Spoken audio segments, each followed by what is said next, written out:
Sabi niyo, si cross the line. Ano ibig sabihin nun? Wala nang reconciliation yan?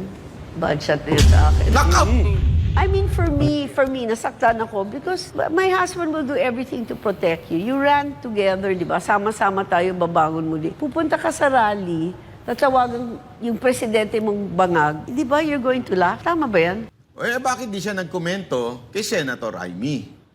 Yun ang tanong doon, di ba? Bakit di siya nagkomento? Eh, nandun din si Senator Amy. Nung araw na yun, nandun si, di ba, nagbubulungan pa sila, nagtatawanan sila. O, nandun din naman si Senator Amy.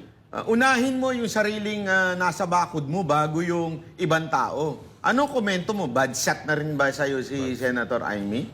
Yan ang tanong. Bad shot na rin kaya sa kanya si Senator Amy? Di ba? Malupit to. Tingnan nga natin. Ito ngayon, mainit tong video na to eh. May play na ba natin yung video na yan? Ayan. Eto. Play! Pasok! Pasok! Pasok! Kumusta kayo ni VP Sara? I was always kind to her. Sabi niyo, si cross the line. Ano ibig sabihin nun? Wala nang reconciliation yan? Bad shot na yun sa akin. Knockout! I mean, for me, nasaktan ako because my husband will do everything to protect you. You ran together, di ba? Sama-sama tayo babangon muli. Pupunta ka sa rally, tatawagan yung presidente mong bangag. Di ba, you're going to laugh? Tama ba yan? Even Lenny never did that. Ayan na. Nako to, patay tayo dyan.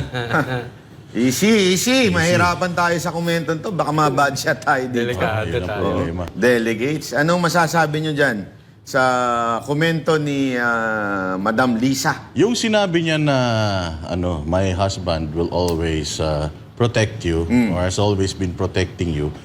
Parang kasi nung kampanya nila, narinig nyo naman yun, di ba? Yung si Inday yung nagsabi na protect BBM. So sino ba talaga nagpoprotekta sa bawat isa? Gulo nila, no? O si BBM ba protecting Sara o Sara protecting BBM? Kasi yun nga, nung kampanyahan, nanawagan si Inday Sara to protect BBM. And feeling nyo ba kailangan ni Inday Sara ng protection?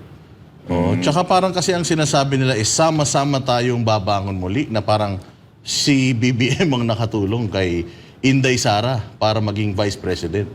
So kayo, sa tingin ba ninyo, si BBM ba ang nakatulong kay Inday Sara para manalo o si Inday Sara ang nakatulong kay BBM para maging presidente? Para sa akin, pare ko, heavy peps, heavy siyat. Bad shot ako sa inyo, mga pare ko. Ay, nako, hindi ko alam kung sino talagang kailangan ng protection. Pero para sa akin, no? Mga heavy, alam nyo naman, may problema na nga tayo sa Kutsoli, para usaping. kang para kang may amat sa Bad shot ako sa inyo, mga pare. Bad shot. Heavy. Bangag ka, bangag. Heavy. Bangag to si Coach Olihin eh. Bawal sa SM. Bawal. Oo. Grabe. Nako. Sabi naman nito isa, to be fair, may point naman si First Lady, mahirap din ang aattend ka ng cabinet meeting tapos aattend ka ng rally. Sabi niya. Pero ako ito bakit di siya nagkomento kay Senator Amy? Yun ang tanong doon, di ba? Bakit di siya nagkomento? Nandun din si Senator Amy. Nung araw na yun, nandun si, di ba, nagbubulungan pa sila, nagtatawanan sila. Nandun din naman si Senator Amy. Unahin mo yung sariling nasa bakod mo bago yung ibang tao. Anong komento mo? Bad shot na rin ba sa'yo si Senator Amy? Yan ang tanong. Bad shot na rin kaya sa kanya si Senator Amy? Di ba? Tsaka yung ang nangyari naman yung una bang ayun ba nirereklamo niya yung unang Maisog event? It was held in Davao. Anong ine-expect niya? Dati siyang mayor ng Davao. Ine-expect siya ng tao doon. Vice President siya ng buong Pilipinas. And Davao parte ng Pilipinas. So kung magpunta ang Vice President ng Pilipinas sa Davao, which is siya naman yung dating mayor doon, anong problema ron? Tsaka wala namang sinabing masama si Inday Sara. Doon sa Una yun eh. Doon Una sa yung Maisog rally na yan. Pero ito peaceful huling rally. Davao, wala siya, di ba? Oo, wala. Yun lang naman yung inatinan niya. Kahit naman sa Cebu, wala siya Bakit kaya biglang napikon? Hindi kaya dahil sa manggayan? yun ang hindi natin. Bigla, no? Yun ang hindi natin alam. Pero yung mabalik tayo dun sa siya ang nakatulong or it's as if sila ang nakatulong kay Inday Sara para manalo. Nung pa lang nung meron ng mga survey diyan sa pagka-presidente, wala pang pasanang certificate of candidacy. Number 1 na po si Inday Sara sa sa survey. If hindi ako nagkakamali, meron ng 58% si Inday Sara noon, 28% lang yung kay BBM nung panahon na yon. So, kung tumakbo si Inday Sara or kung hindi niya naging partner si Inday Sara sa kanilang pagtakbo, I am sure dilawan ang presidente natin ngayon. Pwede. Or kung tumakbo si VP Sara, siya ang presidente. Pwede. Kasi Hindi kung titingnan ninyo, doon sa mga loyalista na talaga namang sinasabi na hindi daw nakatulong ito si Inday Sara sa kanila, 32 million ang boto Boto ni Inday Sara. Meaning, may mga bumoto kay Inday na hindi bumoto kay Bongbong Marcos. At may lahat ng bumoto kay Bongbong Marcos, bumoto kay Inday Sara. Dahil meron silang kulang-kulang 1 milyon na discrepancy sa boto. Maganda yung sinabi nitong isa, si Love ko to. Dapat ang banatan niya si Aimee. Kasi si Aimee dumayo pa sa Davao. Pero si BP Sara talagang taga Davao, di ba? Tama nga naman, nag-effort pa. Si Takot siya Senator kay Aimee. Tsaka Takot. si Inday Sara, presidente niya lang, si BBM. Si Aimee, kapatid niya pa. Oo. So, Matindi yan, matindi. Mahirap mabadshot tayo dyan. pero siyempre, mga personal na opinion nila yan. Personal na opinion. Pinapaalala lang natin sa tao yung mga naganap ng mga nakaraan. Marami nagsasabi na pikon sa mangga. Baka doon sa video na mangga. Baka doon daw na pikon at kaya nagsalita na ho ito si ano. Alam, naiintindihan naman natin, siyempre asawa ka di ba? Asawa ka na nababanatan yung asawa mo, na napipikon. Naiintindihan natin yun. Kaya lang, Madam Lisa, you should, alam yun, kasi kayo ang First Lady. Dapat mas maganda pa sana yung approach ninyo ng konti. Dahil, kung si Pangulong Duterte nagsasalita ng bangag, ordinaryong Pilipino na po siya ngayon. Pero kayo ho ngayon yung nasa pwesto. So dapat, si Madam Lisa, hinay-hinay. Kasi tandaan ninyo, marami nga nagsasabi.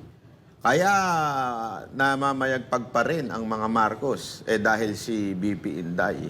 Pag yan si BP Inday nawala, baka talagang iba na ang magiging senaryo. Kasi may balita ewan ko kung saan mo nakuha yung chismis na yun. Pero yung plano daw ipalit si Leni Robredo sa DepEd. Naku, chismis lang naman yan. Grabe. Hindi, kasi nabanggit sa video si Leni na parang sinasabi na hindi ginawa ni Leni ito. Talagang hindi naman pupunta wala namang may mga campaign ba nung panahon ni PRRD? May mga 2 taon pa lang sa posisyon meron na bang mga ganito peaceful rally na nagaganap? Hindi, mas malala pa ginawa ni Leni Robredo. Si Leni Robredo nagpakalat ng fake news sa UN. Tandaan niyo yun, gumawa siya ng video about dun sa palit ulo na mali naman. Kaya tuloy siya nasabihang bobo ni Mocha. Kasi nga po, yung palit ulo niya na i-compare mo dun sa palit ulo ng PNP, magkaiba. So, ibig sabihin, fake news. Wala naman po atang sinabi si BP Inday na gano'n. Hindi nga siya sumasakay sa tatay niya. Yes. Siya ho bilang respeto dahil Davao yon, nakaupo lang doon. Chillax lang, di ba? Hindi naman siya nagsalita na masama. Nandun din yung kapatid. Chillax lang din. Yes. Speaking of Leni Robredo, since kinukumpara niya yung dalawang vice-presidente, si Inday Sara, wala naman siyang mga polisiya ni Bongbong Marcos na nag-o-object siya. Kasi si Leni Robredo, kung inyong babalikan, walang polisiya si PRRD na inayunan niya. Tinawag nga siya nun na obstructionist Obstructionist kasi kahit maganda naman yung layunin, maganda naman yung resulta, para sa kanilang mga dilawan, wala pa rin, pangit pa rin. So, kung ang comparison natin is yung si Inday Sara being a vice president to Bongbong Marcos and Leni Robredo being the vice president of PRRD, di hamak namang mas matigas ang ulo na itong Leni Robredo. No comparison. Kesa naman kay Inday Sara na hindi nga nagsasalita si Inday Sara patungkol sa issue ng South China Sea dahil syempre ayaw din nila siguro magkakasalungat sila. Tsaka, Di ba? alam mo, balikan natin yung unang rally yan sa Davao, di ba? Yung kung saan siya napikon. Na patawa-tawa pa daw sa bag. Actually, napaka-generic naman po nung sinabi ni VP Sara doon. Ang gaang-gaang nga po eh. Lahat po bumanat na doon, except siya. Siguro dapat naging grateful na lang po kayo doon. Kasi umunawa pa rin si VP Sara sa magkabilang panig. Hindi naman, hindi mabigat yung mga pinagsasabi niya doon. Pakiulit nyo, baka namamalik mata po kayo. Hindi, baka binulungan ni ni Thinking Panot, di ba? Baka binulungan, naano ka niya. Bulong ni Judas. Pero ilagay natin yung sarili natin kay First Lady Liza Marcos. Kung personal lang paghuhugutan niya, talaga namang sasama ang loob niya. Siguro sa part na yun, hindi natin siya sisisihin. Pero yung choice of words lang, na bad shot siya sa akin eh. It's as if. Yun lang yung yung sinasabi ng netizen ngayon na parang hindi nila nagugustuhan yung Sabi nga nung mga netizen di ipalit mo na lang si Leni Robredo. Kasi pagka, di ba, ipalit mo na lang si Leni Robredo, lagay mo sa DepEd. Para makita ninyo, hinahanap ninyo. Ika nga. Alam nyo, itong administrasyon na to, naninindigan na lang yan dahil nandiyan si VP Sara Duterte. Subukan nyo hong tanggalin, naku po, medyo hindi maganda. Ang nakikita ko, may crystal ball sa ulo. Nakikita ko na iba mangyayari pagka si VP Sara Duterte. Makikita nyo sa screen nyo ngayon. Ayan. Ayan yung dalawa nagkukwentuhan sila. Very Walang pakialam casual. doon siya nagsasalita sa taas, So, dapat, kung magagalit siya kay Inday Sara, si Katunying naman kasi ang nagtanong eh. So, syempre, alam naman natin kung ano ang galawan ng mga yan Pero dapat, magsalita rin siya patungkol dito sa hipag niya na madalas kinukontra. Actually, mas kumukontra pa nga yung kapatid kaysa doon kay VP Sara Correct. Diba? Mas marami pang ang mga polisiya at galawan na mas pasmado bibig nito ni Senator kinukontra Amy kaysa kay VP Sara Duterte. Pero bakit kaya hindi niya Yun ang tanong. hindi niya Bakit kayang kaya? anuhin? Marcos kasi talaga yan di ba? Yan talaga ang dugong Marcos. Si Madam Lisa, dugong, Naku. Ayan.